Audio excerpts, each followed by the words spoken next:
இன்றைக்கு என்னுடைய செய்தியினுடைய தலைப்பு மகிமையின் ஐஸ்வர்யம். எபேசியருக்கு நிருபம் 1 அதிகாரம் 17 வசனத்திலிருந்து 19 வசனம் வரையிலும் நான் வாசிக்கிறேன். எபேசியர் 1 17 முதல் 19 வரை. நம்முடைய கர்த்தராகிய இயேசு கிறிஸ்துவின் தேவனும் மகிமையும் பிதாவுமானவர் தம்மை நீங்கள் அறிந்து கொள்வதற்கான ஞானத்தையும் தெளிவையும் அளிக்கிற ஆவியை உங்களுக்கு தந்தரள வேண்டும் என்றும், தாம் நம்மை அழைத்ததினாலே நமக்கு உண்டாயிருக்கிற நம்பிக்கை இன்னதென்றும், பரிசுத்தவான்களிடத்தில் தமக்கு உண்டாயிருக்கிற சுதந்திரத்தினுடைய மகிமையின் ஐஸ்வர்யம் இன்னதென்றும், நாம் கிறிஸ்துவை மரித்தோரிலிருந்து எழுப்பி அவரிடத்தில் நடப்பித்த தமது பலத்த சத்துவத்தின் வல்லமையின்படியே விசுவாசிக்கிறவர்களாகிய நம்மிடத்தில் காண்பிக்கும் தம்முடைய வல்லமையின் மகா மேன்மையான மகத்துவம் இன்னதென்றும் நீங்கள் அறியும்படிக்கு அவர் உங்களுக்கு பிரகாசமான மனக்கண்களை கொடுக்க வேண்டும் என்றும் வேண்டிக் கொள்ளுகிறேன்.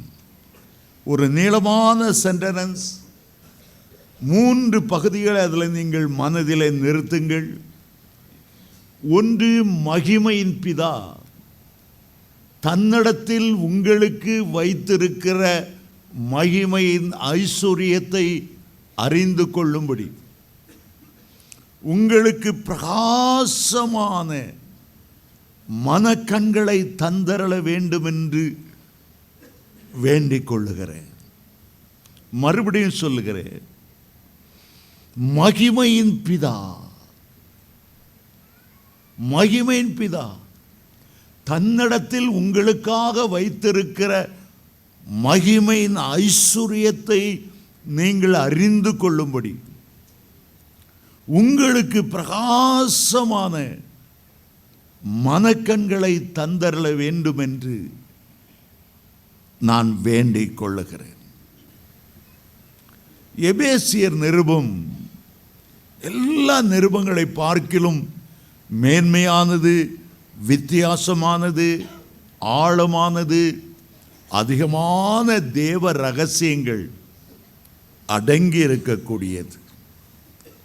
இதுபோல யாரும் இதுவரையிலும் இப்படிப்பட்ட ஒரு நிருபத்தை எழுதியிருக்கவே முடியாது. மிக அருமையான இனிமையான நிருபமானது. எல்லா நிருபங்களுக்கும் தலையை போன்றது, கிரீடத்தை போன்றது. மகிமையான ரகசியங்களை இதிலே நீங்கள் அறிந்து கொள்ள வேண்டும். அப்போஸ்தலனாகிய பவுல் இந்த நிருபத்தை தம்முடைய சிறை இருப்பிலே, மரண தண்டனை விதிக்கப்பட்ட நிலையிலே அவர் எழுதினார். சிறையிலிருந்து எழுதப்பட்ட 4 நிருபங்கள் உண்டு. முதலாவது எபேசியர் நிருபம், 2வது பிலிப்பியர் நிருபம், 3வது கொலோசியர் நிருபம், 4வது நிருபம் பிலோமேனுக்கு எழுதப்பட்ட நிருபம்.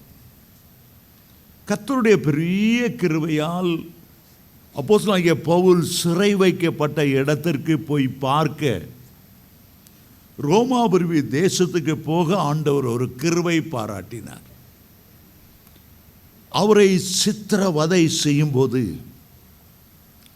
ஆண்டவரை பார்த்து கொண்டே இருந்தார். திடீரென்று அவர் சரீரத்தில் உயிர் பிரிந்து ஆண்டவர்கிட்ட போய்விட்டது.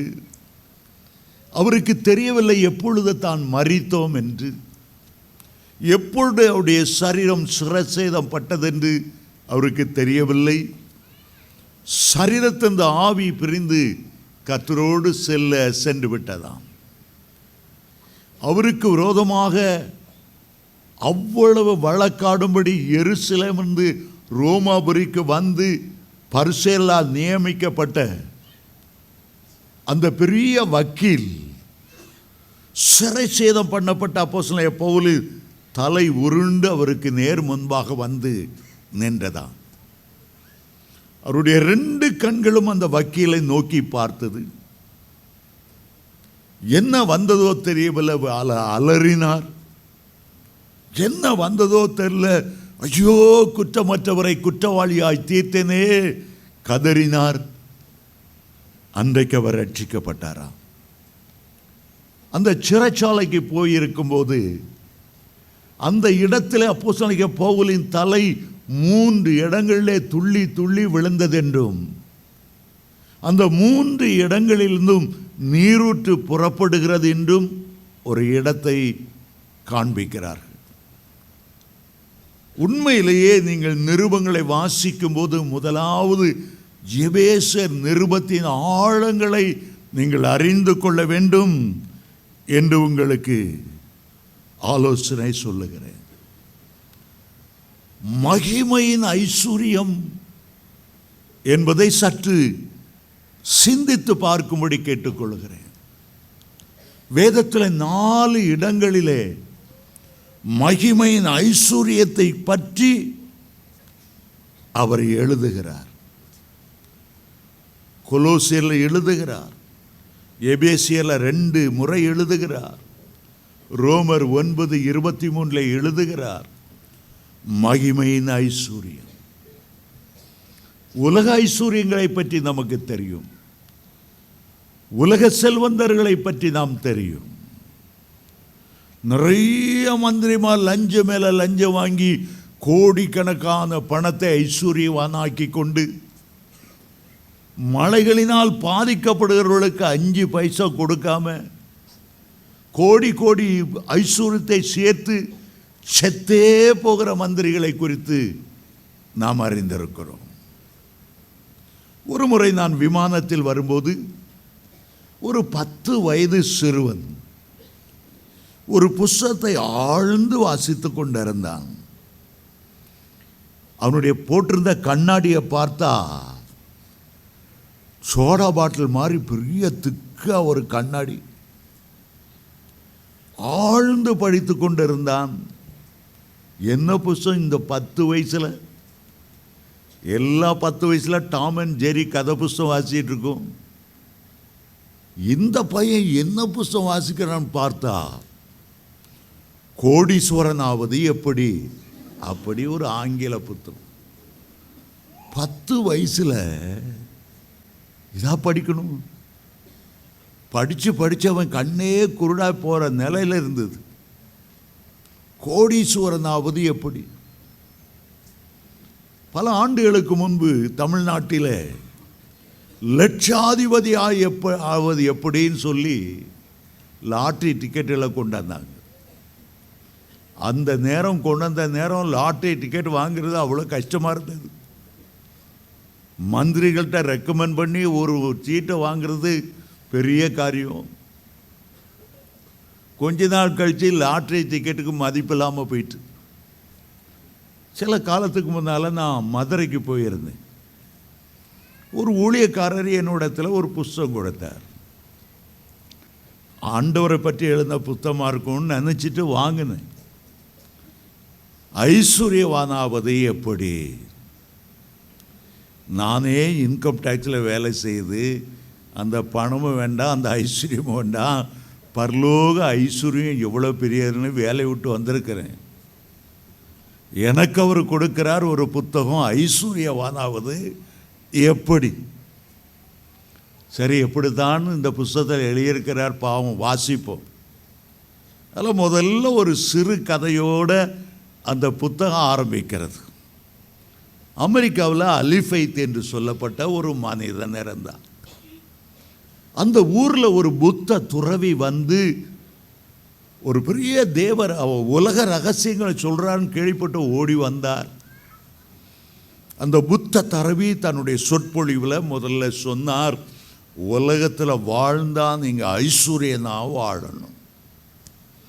பாருங்க, இந்த உலகம் உண்டாகும்போது ஒரு அக்கினிக்குள்ளாகி பூமிக்கு கீழே அவ்வளவு வைர சுரங்கம், பூமி கீழே அவ்வளவு தங்க சுரங்கம், கடலுக்குள் அவ்வளவு முத்துக்கள், அவ்வளவையும் உங்களுக்காக வைத்திருக்கும் போது இந்த பூமியில் மேல் பரப்பில் வாழ்கிற நீங்கள் ஐஸ்வர்யவான் இல்லாமல் வாழ்கிறது எவ்வளோ பரிதாபம்.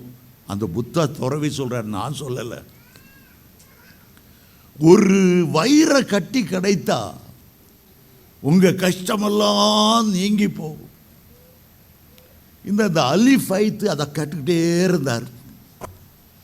வீட்டுக்கு வந்தார், வேற ஒன்றும் ஓடலை, ஒரு வைரக்கட்டி. நம்ம வாழ்க்கையை மாத்திரம் ஒரு வைரக்கட்டி, தூக்கமெல்லாம் ஒரு வைரக்கட்டி. காலையில் எழுந்ததும் பெஞ்சதையை பார்த்து, அம்மா ஒரு வைரக்கட்டி. ஆமாம், அதுக்கு இப்போ என்ன செய்யணும்? நீ ஊருக்கு போ, பிள்ளைகளை கூப்பிட்டு, நான் அந்த நிலத்தெல்லாம் விற்று அந்த வைரக்கட்டி ஒன்று வாங்க போகிறேன். அது எங்கே கிடைக்கும்? அவர்கிட்ட போனார், புத்த துறவிட்ட போனார். ஐயா, நீங்கள் நேற்று பேசின உபன்யாசம் ஆஹா ஓஹோ, ராத்திரி தூக்கமே இல்லை. வைரக்கட்டி எங்கே கிடைக்கும்? அவர் சொன்னார், 2 மலைகள் நடுவில் ஒரு ஓடை, ஒரு ஆறு, அந்த ஆற்றில் வெண்பரப்பில் வைரக்கட்டி கிடைக்கும். அப்படியா? தான் நிலத்தெல்லாம் வித்தார், வயலெல்லாம் வித்தார், வீட்டெல்லாம் வித்தார். பெஞ்சதே மாமியார் வீட்டில் கொண்டு விட்டார். நான் வைரக்கட்டியோடு வருவேன், உன்னை கோடீஸ்வரன் ஆக்கிடுவேன். தேடி தேடி அலைஞ்சார், ஒவ்வொரு தேசமாக அலைஞ்சார். எங்கே அந்த 2 மலை இருக்குது, 2 மலைக்கு இடுவே எங்கே அந்த ஓடை இருக்குது, எங்கே அந்த ரிவர் இருக்குது, எங்கே அந்த வெண்பரப்பு இருக்குது, இந்த வெண்பரப்பில் எத்தனை வைரம் கிடைக்கும்? பல வருடங்கள் அலைந்து அலைந்து அலைந்து கடைசியில் ஒரு மலையிலேருந்து உருண்டு கீழே சமுத்திரத்தில் விழுந்து பிரேதம் ஒதுங்கினதான் தவிர ஒரு வைரக்கட்டியும் காணலை, ஒரு ஐஸ்வர்யவானாய் அவர் மாறலை. பல வருஷத்துக்கு பிறகு மீண்டும் அந்த துறவி அங்கே வந்தார். அவர் தன்னுடைய சிஷ்ய பிள்ளையை பார்த்து கேட்டார், ஒரு நாள் விடிய காலம் ஒரு மனுஷன் வந்து ஐஸ்வர்யவானாக எப்படி அந்த மலைக்கு நடுவில் நான் தேட போகிறேன் வந்தான்னு, அவர் எங்கே தெரியலையா? அவர் பழைய வீட்டை போய் பார்ப்போம். அவர் செத்து போயிட்டாரு, ஒரு அநாத மாதிரி அவருடைய பிரேதம் ஒரு கடற்கரையில் ஒதுங்கிச்சு, புதைச்சாங்க, அவ்வளோதான் கேள்விப்பட்டு இருக்கிறேன். அந்த வீட்டுக்கு போனார். அந்த வாங்கின ஒரு புதிய மனுஷன், அவருடைய மேஜையில் ஒரு கல் போல பெரிய கல் இருந்தது. இது என்ன என்று கேட்டார். யாரோ இந்த நிலத்தை எனக்கு விற்றுட்டு போயிட்டாங்க. நிலத்தை சுற்றி பார்க்கும்போது இந்த கல் கிடைச்சிது. எப்பா, இது சாதாரண கல்லில் ஒரு விலையேறப்பட்ட வைரம். அந்த வீட்டை சுற்றி பார்த்தாரு. பார்த்தா அங்கே தான் 2 மலை நடுவில் ஒரு ரிவர் இருக்கு. இது தெரியாமல் இந்த மனுஷன் உலகமெல்லாம் சுற்றி பார்க்க போயிட்டாங்க. 2 பேரும் அந்த மலை இடையில வந்து தேடி பார்த்தபோது 25 பெரிய வைரக்கட்டிகளை கண்டுபிடிச்சாங்களாம். புத்த துறவி சொன்னார், எனக்கு வேண்டாம், நானே துறவி, நீனே வச்சிக்க. சிலர் ஐஸ்வர்யத்தை தேடி தேடி அலைகிறார்கள், பைத்தியமாய் அலைகிறார்கள். ஐஸ்வர்யம் ஒரு நாளும் ஒருத்தருக்கு நிம்மதியோ சமாதானத்தையோ தருவதில்லை. நீங்கள் வேதத்தை வாசிக்கும் போது, அப்போஸ்தலனாகிய பவுலின் நிருபங்களை வாசிக்கும் போது 4 வித ஐஸ்வர்யங்களை குறித்து அவர் எழுதுகிறார். முதலாவது எபேசியர் 1:7 கிருபையின் ஐஸ்வர்யம். கிருபைக்கு ஒரு ஐஸ்வர்யம் உண்டு. அந்த கிருபையை தந்தருளுகிறவர் ஆண்டவராகிய இயேசு கிறிஸ்து இந்த பூமிக்கு வரும்போது கிருபையும் சத்தியத்தையும் அவர் இந்த உலகத்துக்கு கொண்டு வந்தார். இரண்டாவது, அவர் இரக்கத்தில் ஐஸ்வர்யம் உள்ளவராய் நம்மை தேடி வந்தார் என்று எபேசியர் 2:4-5 வசனத்தில் நாம் வாசிக்கிறோம். மூன்றாவது, விசுவாசத்தில் ஐஸ்வர்யம் உள்ளவர்களை குறித்து யாக்கோபு 2:5 வசனத்தில் வாசிக்கிறோம். நான்காவது, மகிமையின் ஐஸ்வர்யம். அதை குறித்து 4 இடங்களிலே மகிமையின் ஐஸ்வர்யம் என்பதை சொல்லுகிறது. அது எப்படி இருக்கும்? மகிமையின் ஐஸ்வர்யத்தை அடைவது எப்படி? ரொம்ப ஆச்சரியமான ஒரு காரியம். எபேசியர் 1:8 வசனத்திலே, எபேசியர் 3:19 வசனத்திலே, ரோமர் 9:23 வசனத்திலே, கொலோசியர் 1:27 வசனத்திலே அந்த மகிமையின் ஐஸ்வர்யத்தை பற்றி அப்போஸ்தலனாகிய பவுல் ஒரு பெரிய ரகசியத்தை எபேசியர் புத்தகத்தில் அவர் எழுதி வைத்திருக்கிறார். மனிதனுடைய கண்களால் அந்த மகிமையின் ஐஸ்வர்யத்தை நாம் காண முடிவதில்லை. உலகத்தில் உள்ளவைகளை காண்கிறவைகள் காணாதவைகள் என்று வேதம் பிரித்து சொல்லுகிறது. பக்தன் பாடுகிறான், கண் காண்பதெல்லாம் அழியும் அழியும், கண் காண்பதெல்லாம் அழியும் அழியும், கண் காண்பதெல்லாம் அழியும் அழியும், காணாததெல்லோ நித்தியம் நிச்சயம். ஆண்டவருடைய தேவனுடைய மகிமை நம்முடைய மத்தியில் இறங்கி வரும்போது அந்த மகிமை என்பது தேவனாகிய கர்த்தர்தாமே. அந்த மகிமை எப்போது உணர்கிறோம்? அவருடைய பிரசன்னம் இறங்கி வரும்போது, அவருடைய சமூகம் இறங்கி வரும்போது அந்த மகிமையை உணர்கிறோம். மோசே பக்தன், ஆண்டவரே உம்முடைய மகிமை எனக்கு காண்பித்தருளும், மகிமை எனக்கு காண்பித்தருளும். தாவீது வாஞ்சியோடு கேட்டார், கர்த்தரிடத்தில் ஒன்றை நான் கேட்டேன், அதையே நாடுவேன், கர்த்தருடைய மகிமையை பார்க்க வேண்டும். அந்த மகிமையின் ஐஸ்வர்யம் இன்னதென்று நாம் அறிந்து கொள்ள வேண்டும். ஆண்டவர் நமக்கு எந்த விதத்தில் அந்த மகிமையின் ஐஸ்வர்யத்தை தர பிரியப்படுகிறார்? அவருடைய மகிமையின் ஐஸ்வர்யத்தை பெற்றுக்கொள்வது எப்படி? ஒரு 4 காரியங்களை நான் உங்களுடைய மத்தியிலே சொல்ல விரும்புகிறேன். உண்மையிலே நாம் வாழ்கிற இந்த உலகம் அழிந்து மாறி மறைந்து போகும். உலகத்தின் மகிமை பூவை போல வாடி போய்விடும். உலக வாழ்க்கைக்கு பிறகு ஒரு மகிமை தேசத்துக்கு போக போகிறோம்.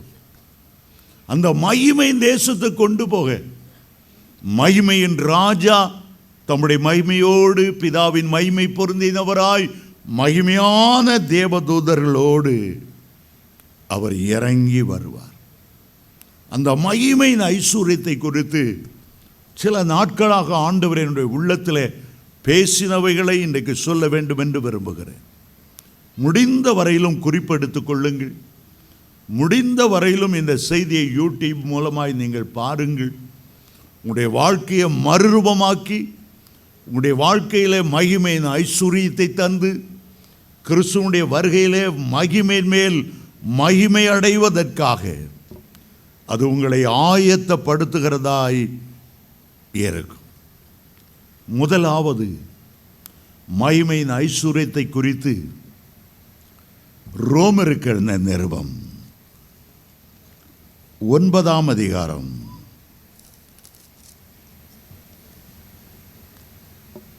23ஆம் வசனத்திலிருந்து வாசிக்க விரும்புகிறேன். தாம் மகிமைக்காக எத்தனமாக்கின கிருபா பாத்திரங்கள் மேல் தம்முடைய மகிமையின் ஐஸ்வர்யத்தை தெரியப்படுத்த சித்தமானார்.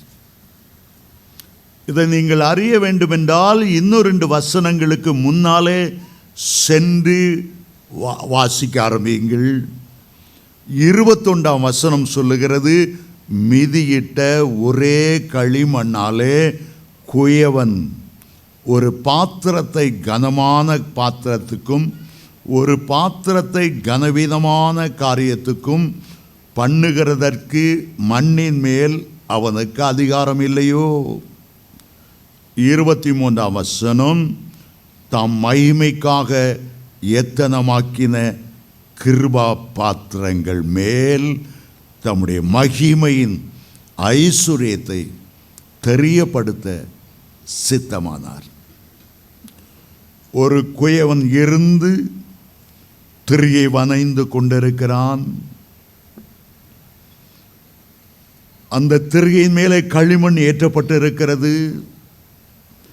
நன்றாக குழைத்து பதமாக்கி அதை ஏற்றி இருக்கும் போது அவனுடைய கைகள் அந்த களிமண்ணிலே குறுக்கிடுகிறது. குயவன் வனைகிற பாத்திரத்துக்கு மண் பாண்டம் என்று பெயர். இப்போது அந்த குயவன் இருக்கிற இடத்திலே குயவன் இல்லை. இயேசு கிறிஸ்து அந்த குயவன் இடக்கிற இடத்திலே உட்கார்ந்திருக்கிறார்.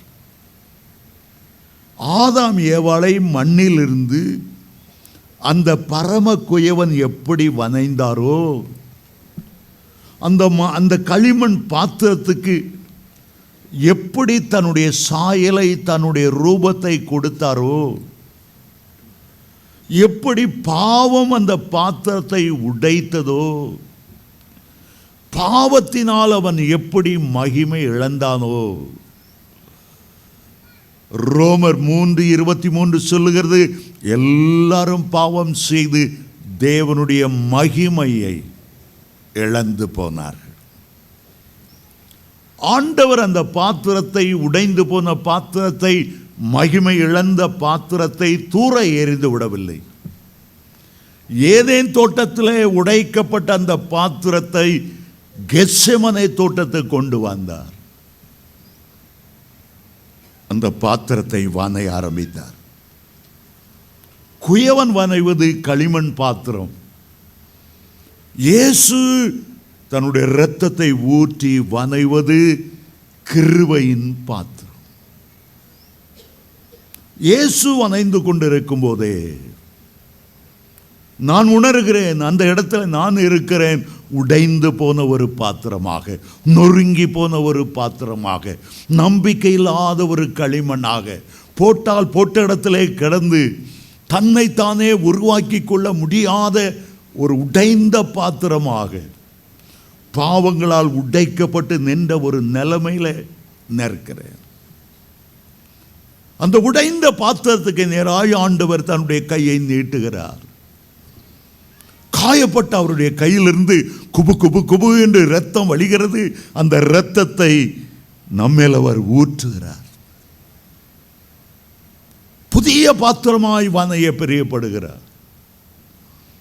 பாவம் எவ்வளவுதான் நம்மை உடைத்தாலும், மனசாட்சியை உடைத்தாலும், நம்முடைய குடும்பத்தை நொறுங்குண்டு போக செய்தாலும், எவ்வளவோ சாபங்கள் குடும்பங்களிலிருந்து வந்தாலும், ஆண்டவருடைய பெரிய கிருபை நம்மை தூக்கி எறிந்து விடவில்லை. இன்னும் பயன்படுத்த விரும்புகிறார். இன்னும் கிருபையை தர விரும்புகிறார். கிருபையின் பாத்திரமாக அவர் வனைகிறார். வனைந்து முடிந்த பிறகு அந்த பாத்திரங்களுக்குள் தம்முடைய மகிமையின் ஐஸ்வர்யத்தை வைக்க சித்தமானார். குயவன் பாண்டத்தை வனையும் போது வெளிப்பகுதியை மட்டும் வனைவதல்ல, அவனுடைய உள்ளான பகுதியையும், உள்ளான வாழ்க்கையையும், உள்ளான அந்தரங்க வாழ்க்கையும் கூட பரமபிதா வனையும் போது இந்த கிருபை பாத்திரத்துக்கு ஒரு கனம் உண்டாகிறது. தான் பயன்படுத்த போகிற ஒரு கனமுள்ள ஒரு பாத்திரமாக வனைகிறார். பிறகு மகிமையின் ஐஸ்வர்யத்தை எல்லாம் அதற்குள் வைக்க சித்தமானார். மகிமையின் ஐஸ்வர்யத்தை மண்பாண்டத்தில் நாம் பெறும்படி நம்மை கிருபையின் பாத்திரமாக்கினார், கனமுள்ள பாத்திரமாக்கினார். பிறகு மகிமையின் ஐஸ்வர்யத்தை எல்லாம் உள்ள வைத்தாராம். ஆகவேதான் 2 கொரிந்தியர் 4 அதிகாரம் 7 சொல்லுகிறது, இந்த பொக்கிஷத்தை, இந்த மகிமையின் ஐஸ்வர்யம் என்கிற பொக்கிஷத்தை இந்த மண் பாண்டங்களிலே நாம் பெற்றிருக்கிறோம். நம்முடைய உள்ளான வாழ்க்கையிலே பரிசுத்தாவின் அபிஷேகத்தை தரும்போது இந்த மண்பாண்டத்தை பரிசுத்தாவின் அபிஷேகம் மூலமாக நமக்குள்ளே நாம் பெற்றிருக்கிறோம். ஒரு பெரிய ரகசியத்தை இந்த வேத பகுதியிலே எழுதுகிறார். நாம் மண்ணானவர்கள் அல்ல, நாம் மண்ணுக்கு திரும்புகிறவர்கள் அல்ல. மண்ணான இந்த பாத்திரத்தை விண்ணான ஒரு பாத்திரமாக மாற்றும்படி விண்ணகத்தில் வாழ்ந்த இயேசு இந்த மண்ணகத்துக்கு வந்து நமக்காக ஜீவனை கொடுத்து பரலோகத்துக்கு உன்னதத்துக்கு ஏறி வரங்களை பெற்று துரோகிகளான மனுஷருக்காக நமக்குள்ளே அந்த மகிமையின் ஐஸ்வர்யத்தை வைக்க சித்தமானார். நாம் வெறும் மண் பாத்திரங்கள் தான், ஒரு பிரயோஜனத்துக்கு உதவாத மண் பாத்திரங்கள். போட்டால் உடைஞ்சு போகும். அலுமினிய பாத்திரம் கூடையாது, எவர் சில்வர் பாத்திரம் கூடையாது. நாம் மண் என்று கர்த்தர் நினைவு கூறுகிறார். ஏசாயா 64:8 சொல்லுகிறார்கள், இப்போதும் கர்த்தாவே நாங்கள் களிமண், நீர் எங்களுடைய பிதா, நீர் எங்களை வனைந்து உருவாக்கும். வனைந்து உருவாக்குறது மட்டுமல்ல, மகிமையின் ஐஸ்வர்யத்தை நமக்குள்ளே வைக்க அவர் சித்தமானார். கிதியோன் ஒரு யுத்தத்துக்கு போகிறார். திரளான மீதியானியர், கடற்கரை மணலத்தனையாய் படுத்திருக்கிறவர்கள். ஆண்டவர் சொன்னார், நீ யுத்தத்தில் ஜெயிக்க வேண்டும் என்றார். ஒரு மண் பானை எடுத்துக்கோ, மனுஷனுடைய சரீரத்துக்கு அடையாளம். அந்த மண் பானைக்குள்ளே ஒரு தீவட்டியை வை. மண் பானைக்குள்ளே அந்த அக்கினி தீவட்டி, அந்த அக்கினி அபிஷேகம் மகிமையாய் பிரகாசித்து கொண்டு இருக்கட்டும். கையில் ஒரு எக்காலத்தை வைத்துக்கொள், கையில் ஒரு பட்டயத்தை பிடித்துக்கொள்.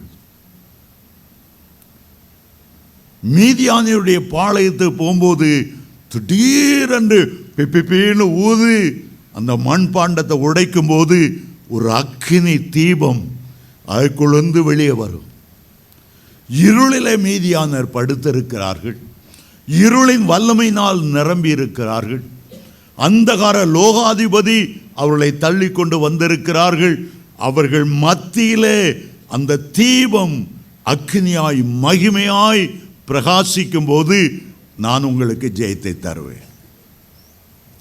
300 பேரை கொண்டு கடற்கரை மணலத்தனையான அவ்வளவு மீதியானரை வெட்டி கொண்டார்கள், ஜெயம் எடுத்தார்கள். அருமையான தேவனுடைய பிள்ளைகளே, காலங்கள் ஓடி உருண்டு ஒரு இருண்ட காலத்துக்கு வந்திருக்கிறோம். ஏசாயா 60:2 சொல்கிறது, ஒரு இருள் பூமியையும் ஒரு காரிருள் ஜனங்களையும் மூடும், ஆனால் உன்மேல் தேவனுடைய மகிமை காணப்படும். உன்மேல் அந்த மகிமையின் ஐஸ்வர்யம் காணப்படும். இருளின் அதிபதி, அந்தகார லோகாதிபதி அந்த கிறிஸ்துடைய ஆட்சிக்குள்ளே ஒரு இருளை கொண்டு வர நினைத்து கொண்டிருக்கும் போது உனக்குள்ளே ஒரு மகிமை காணப்படும். அந்த பானை உடைந்து போய் அந்த மகிமை வெளிப்பட்டது போல உன்னுடைய சுய நலங்கள் உடைக்கப்பட்டு உனக்குள்ளிருந்து ஒரு மகிமை வெளிப்படும். ஆகவே அவர் சொல்லுகிறார், எழும்பி பிரகாசி. அந்த வார வல்லமைகள் முறிந்து போக வேண்டுமென்றால், மீதியானியர் நொறுங்கி விழ வேண்டுமென்றால், யுத்தத்தில் உனக்கு ஒரு ஜெயம் கிடைக்க வேண்டுமென்றால், உன்னுடைய தீப்பந்தம், உனக்குள்ளே வைத்திருக்கிற அக்கினி மகிமை உன்னிலிருந்து வெளிப்பட ஆரம்பிக்கும். இந்த காலம் கர்த்தருக்காக எழும்பி பிரகாசிக்கிற ஒரு காலம். இன்றைக்கு ஒரு இருளின் ஆதிக்கம் இந்தியா முழுவதும் பரவி இருக்கிறது. கிறிஸ்துவ மார்க்கத்துக்கு விரோதமாய் எழும்பி இருக்கிறது. சபைகளை மூட வேண்டும் என்று அரசியல்வாதிகள் கங்கணம் கட்டி கொண்டு இருக்கிறார்கள். கிறிஸ்தவர்களுடைய அங்கலாய்ப்பை, வேதனையை யாரும் சொல்லலாம் என்று பார்த்தா நம்முடைய தேசத்தில் அரசியல்வாதிகள் பதவிகளை காத்துக்கொள்ளத்தான் இருக்கிறார்களே தவிர இங்கு ஒரு அரசாங்கம் நடப்பதை போல நமக்கு தெரியவில்லை. ஆனால் ஆண்டவர் சொல்லுகிறார், ஒரு இருளின் ஆதிக்கம் உன்னுடைய தேசத்தில் வந்தாலும் நான் உனக்கு மகிமையாயிருப்பேன். நீ எழும்ப போகிறாய், நீ பிரகாசிக்க போகிறாய். நீ ஆண்டவருக்காக எதையாகிலும் செய்ய வேண்டும் என்று விரும்பினால் இது உனக்கு கர்த்தர் கொடுத்திருக்கிற ஒரு கிருபையின் தருணமாய் இருக்கிறது. இன்றைக்கு கர்த்தர் ஆவியின் வரங்களை, வல்லமையை உன்மேல போட்டு இந்த இருண்ட காலத்தில் எழும்பி பிரகாசிக்க கர்த்தருடைய ஆவியானவர் உனக்காக வைராக்கியமாய் நின்று கொண்டிருக்கிறார். உன்னுடைய ஒளி வந்தது. உன்னை குறித்த தீர்க்க தரிசனங்கள் நிறைவேறுகிற காலம் வந்தது. யார் யார் கர்த்தருக்காக எழும்ப நினைக்கிறார்களோ அவர்களுக்காக கர்த்தர் அதிக வைராக்கியமாய் எழுந்து நின்று கொண்டிருக்கிறார். அருமையான தேவனுடைய பிள்ளைகளே, உனக்கு அந்த மகிமையை வெளிப்படுத்தும்படி ஆண்டவர் சித்தமானார். முதலாவது, நீ ஒரு மகிமையின் பாத்திரம். இரண்டாவது, இந்த மகிமையை அறிந்து கொள்ள எபேசியர் 1:17 ஞாபகப்படுத்த விரும்புகிறேன். எபேசியர் 1:17 சொல்லுகிறது, நம்முடைய கர்த்தராகிய இயேசு கிறிஸ்துவின் தேவனும் மகிமையின் பிதாவுமானவர். நம்முடைய ஆண்டவருக்கு இங்கே ஒரு பெயர் கொடுக்கப்பட்டு இருக்கிறது, மகிமையின் பிதாவானவர். 18 கடைசி பகுதி சொல்லுகிறது, அவர் மகிமையின் ஐஸ்வர்யம் இன்னதென்று. மகிமையின் தேவன், மகிமையின் ஐஸ்வர்யம் இன்னதென்று. 19 கடைசி பகுதி சொல்லுகிறது, அவர் உங்களுக்கு பிரகாசமுள்ள மனக்கண்களை கொடுக்க வேண்டும் என்று வேண்டிக் கொள்ளுகிறேன். ரொம்ப ஆச்சரியமான ஒரு வசனம், மிக மிக நீளமான ஒரு வசனம். ஆண்டவரை மகிமையின் தேவன் என்று அழைக்கிறது. அவருடைய குமாரனை அழைக்கும் போது இவர் அவருடைய மகிமையின் தன்மையும் அவருடைய மகிமையின் சொரூபமாய் இருக்கிறவர். அவரை சங்கீதம் 24:7 மகிமையின் ராஜா என்று அவர் அழைக்கப்படுகிறார். இந்த மகிமையின் ஐஸ்வர்யத்தை நீங்கள் அறிந்து கொள்ளும்படி மாம்ச கண்கள் அல்ல, பிரகாசமான மனக்கண்களை உங்களுக்கு தர வேண்டும் என்று விரும்புகிறேன். விசுவாச கண்கள் உண்டு, வெளிப்பாட்டு கண்கள் உண்டு. ஆனால் இங்கே சொல்லப்பட்ட கண்கள் மகிமையை காணக்கூடிய பிரகாசமான மனக்கண்கள். அந்த மனக்கண்கள் திறக்கும் போதுதான் உங்களுக்காக வைத்திருக்கிற மகிமையின் ஐஸ்வர்யத்தை, மகிமையின் பொக்கிஷங்களை நீங்கள் அறிந்து கொள்ள முடியும். உதாரணமாக, கர்த்தர் ஆபிரகாமுக்கு முதல் தரிசனமாகும்போது அவர் மெசொப்பொத்தாமியா தேசத்திலே, கல்தேர் நாட்டிலே, காரானூர் என்று அழைக்கப்படுகிற அந்த ஊரிலே அவர் வசித்து வந்தபோது மகிமையின் தேவன் அவருக்கு தரிசனமானார் என்று அப்போஸ்தலர் 7:2 வாசிக்கிறோம். அதை ஸ்தேவான் தன்னுடைய கடைசி பிரசங்கத்தோடு இரத்த சாட்சியாய் மரிப்பதற்கு முன்பாக வேதத்தில் எழுதி வைக்கிறார். ஆபிரகாமுக்கு மகிமையின் தேவன் தரிசனமானார். ஆதாமிலிருந்து எடுத்துக்கொள்ளப்பட்ட மகிமையை முதலில் கண்ட ஒரு பரிசுத்தவான் அவர்தான் ஆபிரகாம். ஏன் மகிமையின் தேவன் ஆபிரகாமுக்கு வெளிப்பட்டு தன்னுடைய மகிமையின் ஐஸ்வர்யங்கள் எல்லாம் வெளிப்படுத்தினார்?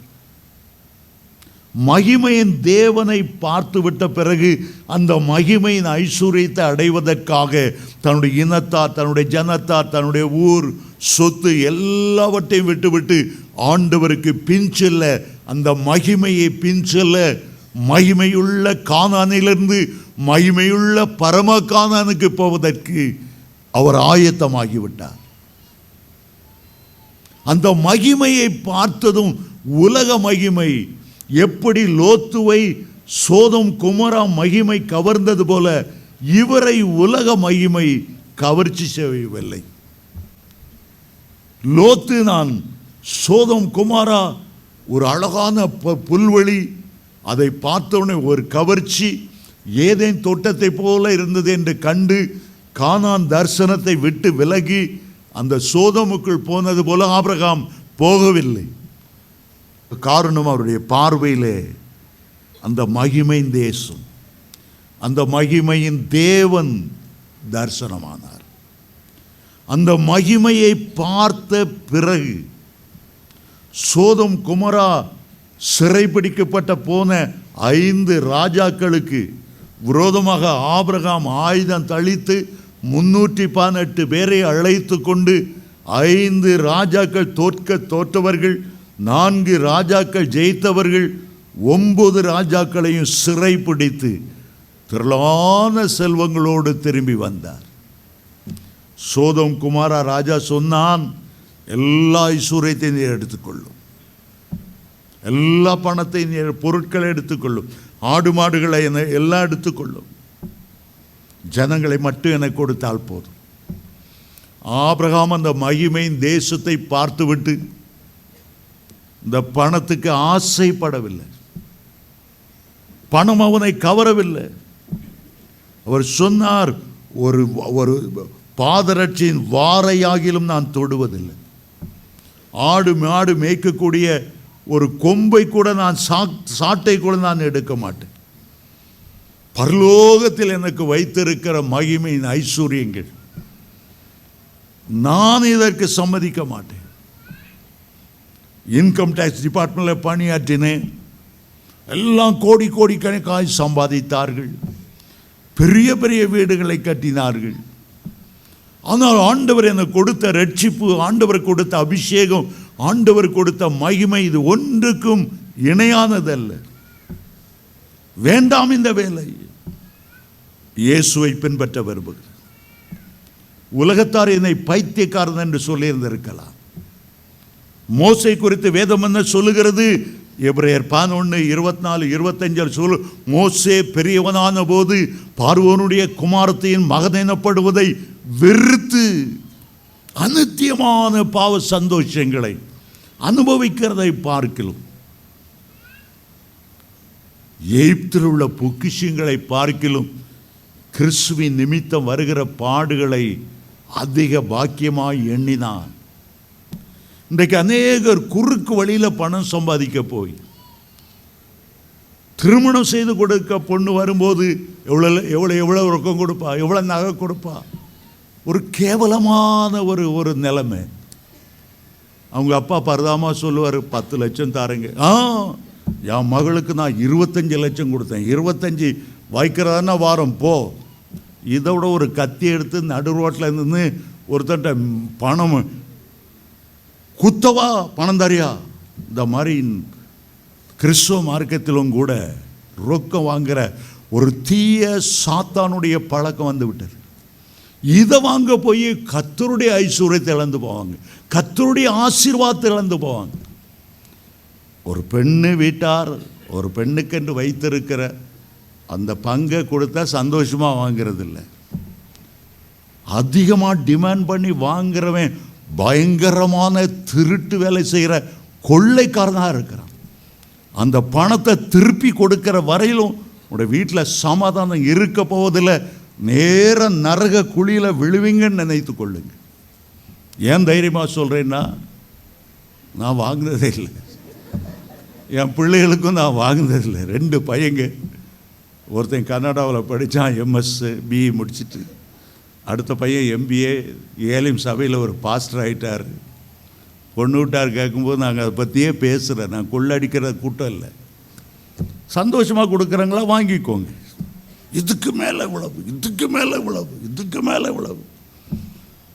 நரகத்துக்கு போகிறதுக்கு முன்னால் மனம் திரும்பினா அப்படி கொள்ளடிச்சவங்க நம்ம மத்தியில் இருக்க மாட்டாங்கன்னு நினைக்கிறேன்.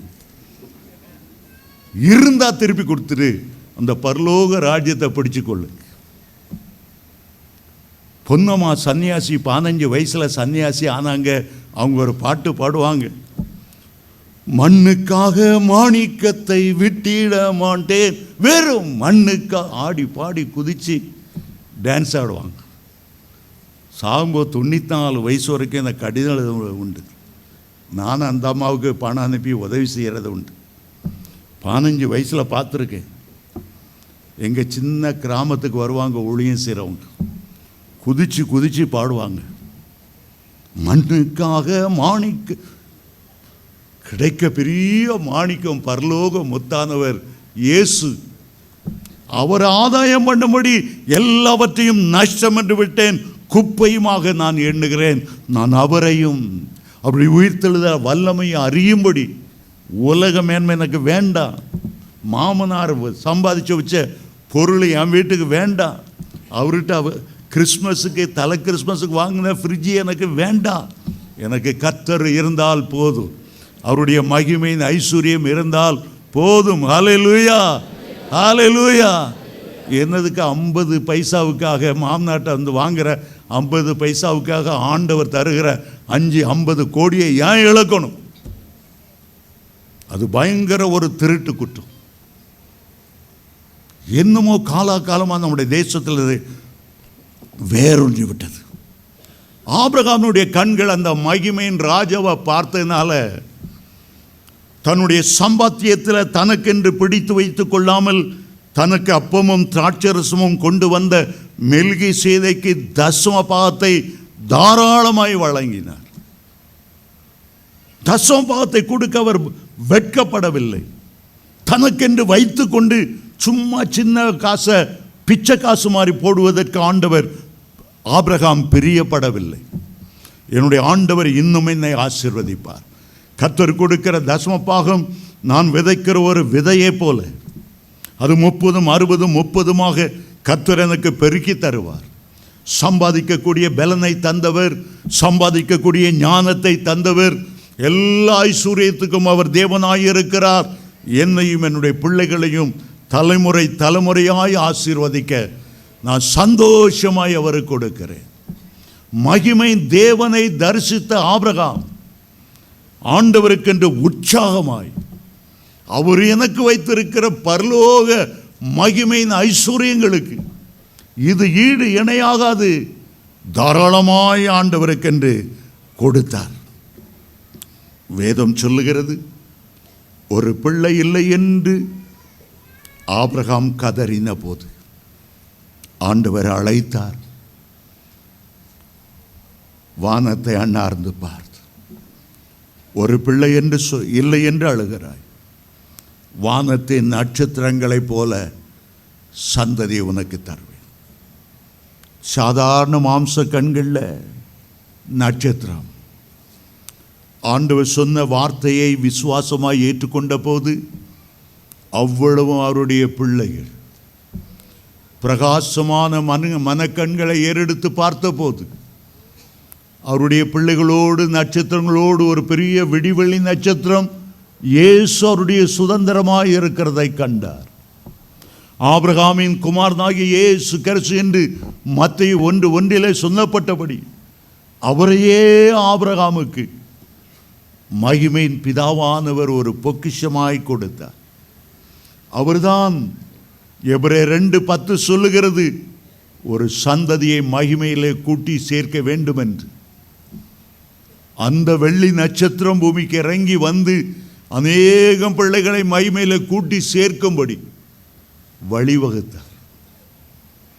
ஆபிரகாம் கண்களை ஏறெடுத்து பார்த்தார்.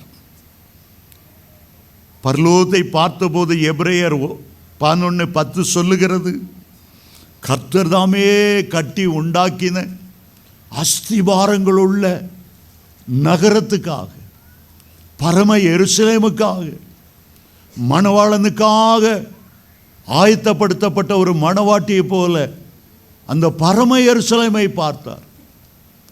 தனக்கும் தன்னுடைய பிள்ளைகளுக்கும் கர்த்தர் ஏற்படுத்தி இருக்கிற வாசஸ்தலங்களை பார்த்தார். எவ்வளவு அருமையான மகிமையின் பொக்கிஷம். மூன்றாவதாக, முதலாவது மகிமையின் பாத்திரம், இரண்டாவது மகிமை காணக்கூடிய பிரகாசமான மனக்கண்கள், மூன்றாவது மகிமை நம்பிக்கை. கொலோசியர் 1:27 சொல்லுகிறது, கிறிஸ்துவானவர் மகிமையின் நம்பிக்கையாக உங்களுக்குள் வாசம் பண்ணுகிறாரே. அந்த மகிமையின் ஐஸ்வர்யத்தை எங்களுக்கு தெரியப்படுத்த சித்தமானார். எங்களுக்குள் அவர் மகிமையின் நம்பிக்கையாக வாசம் பண்ணுகிறார். உலகத்தில் பலருக்கும் பல நம்பிக்கைகள் இருக்கலாம். எந்த பேங்க்கில் போட்டு வச்சா எங்கே எவ்வளோ நிறைய வட்டி கிடைக்கும் அவங்களுக்கு தெரியலாம்.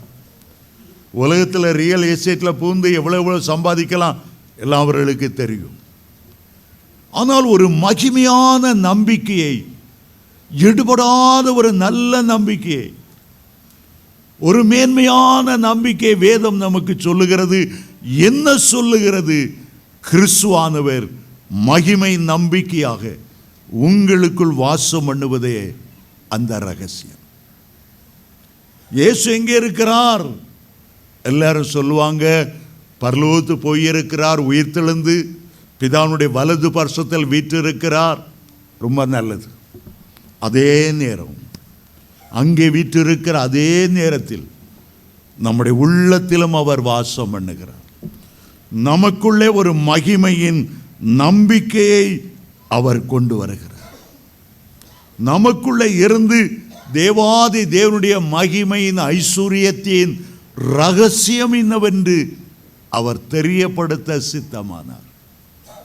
அருமையான தேவனுடைய பிள்ளைகளே, நமக்குள்ளே அவர் வாசம் பண்ணுவதினால் நமக்கு ஒரு நம்பிக்கை உண்டு. எக்கால சத்தம் தொனிக்கும் போது இந்த மண்ணான சரீரம் மகிமையாய் மாறும். நமக்குள்ளே வாசம் பண்ணுகிற கிறிஸ்து நம்மை அவருடைய மகிமைக்கு ஒப்பான சரீரத்திலே நம்மை மறுரூபமாக்குவார். ரோமர் 8:11 சொல்லுகிறது, கிறிஸ்துவை மரித்தோர்ந்து எழுப்பினவருடைய ஆவி உங்களில் வாசமாயிருந்தால், கிறிஸ்துவை மரித்தோர்ந்து எழுப்பினவர் சாவுக்கு ஏதுவான இந்த சரீரத்தை தம்முடைய மகிமைக்கு ஒப்பான ஒரு சரீரமாய், மறுரூபமாக்கப்பட்ட சரீரமாய் அவர் மறுரூபமாக்குவார். ரொம்ப ஆழமாக பேசுகிறான். எனக்கு புரிந்து கொள்ள முடியாமல் போகாமல் இருக்கும்படியாக நான் ஆண்டவரை வேண்டிக் கொள்ளுகிறேன். உங்களுக்கு ஒரு மகிமையான எதிர்காலம், உலகத்தான் ஒளிமயமான எதிர்காலம் உள்ளத்தில் தெரிகிறதுன்னு பாடுறான். ஆனால் ஒரு ஒளிமயமான மகிமையான எதிர்காலம் பரலோகத்தில் நமக்கு உண்டு. பரலோகத்தில் நமக்கு அந்த பொக்கிஷங்கள் சேர்த்து வைக்கப்பட்டு இருக்கிறது. நமக்கு அதை தருவதற்காக சிலுவையில் பாடுபட்டு மரித்து ஜீவனை ஊற்றி பிதாவுடைய வலது பார்சத்தில் அவர் உட்கார்ந்து இருக்கிறார். ஒரு நாள் நாமும் ஜெயங்கொண்டவர்களாக அவருடைய சன்னிதானத்திலே உட்காருவோம். நாட்கள் வேகமாய் கடந்து போய்விட்டன. கர்த்தருடைய வெளிப்படுகிற மகிமை வெளிப்படுகிற காலத்துக்கு வந்து விட்டோம். ஏசாயா 40:5 சொல்லுகிறது, கர்த்தருடைய மகிமை வெளியரங்கமாகும், கண்கள் யாவும் அவருடைய மகிமையை காணும். அவருடைய மகிமை வெளியரங்கமாகிற காலங்கள் வந்திருக்கிறது. உலகத்தில் உள்ள எல்லாத்தையும் விட்டுட்டு நம்ம போகிறோம். உலகத்தில் நாம் சம்பாதிச்சும் விட்டு போகிறோம், மாமனார்கிட்ட கொள்ளடித்த பணத்தையும் விட்டுட்டு போகிறோம். ஆனால் அதை விட கோடி மடங்கு மகிமையான நம்பிக்கை கர்த்தர் நமக்கு தந்திருக்கிறார். இந்த பூமியில் விட்டு விட்டு விட்டு போகிறது பரலோகத்தின் கிரீடங்களுக்கு, பரலோக வாசஸ்தலங்களுக்கு, அந்த நித்திய மகிமைக்கு ஒப்பானவைகள் அல்ல. ரோமர் 8:16-17 அவர் சொல்லுகிறார், இக்காலத்து பாடுகள் இனி நம்மில் வெளிப்பட போகிற அந்த மகிமைக்கு ஒப்பானது அல்ல. எவ்வளோ பெரிய மகிமை, எவ்வளோ பெரிய மகிமை. ஜலப்பிரளயம் வருகிறது என்றதும் நோவா தன்னுடைய ஐஸ்வர்யங்கள் எல்லாம் விட்டான், நிலங்கள் எல்லாம் விட்டான்,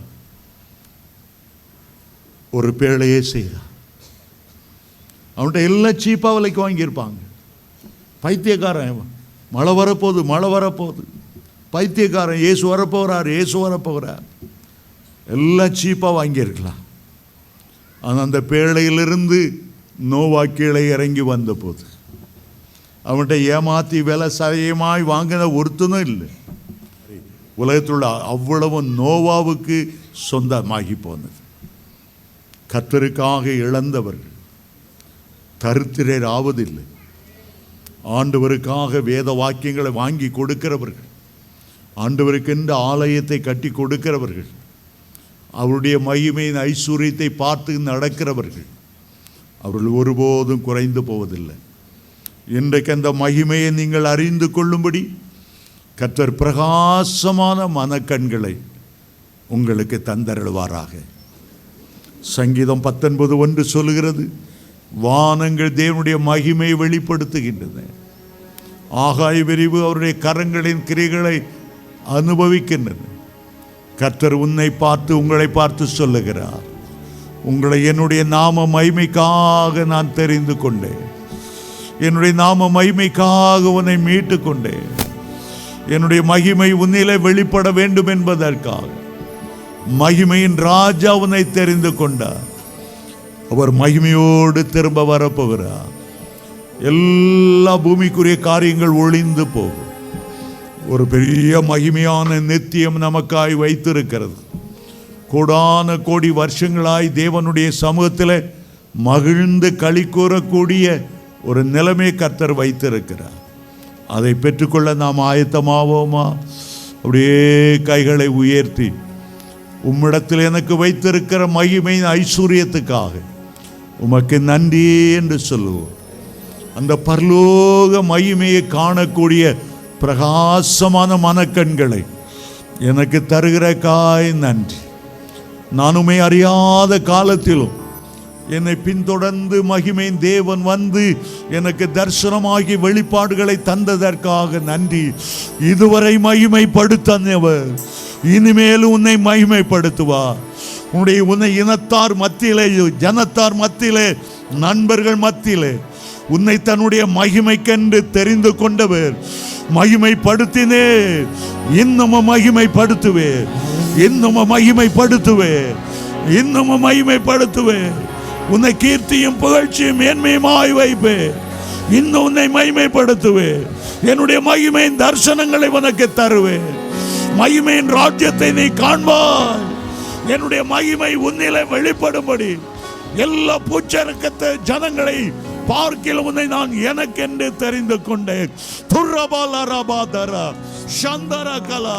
பூமியின் மகிமை ஒளிந்து போகும், கர்த்தருடைய மகிமையோ என்றென்றைக்கு நிலைத்து நிற்கும்.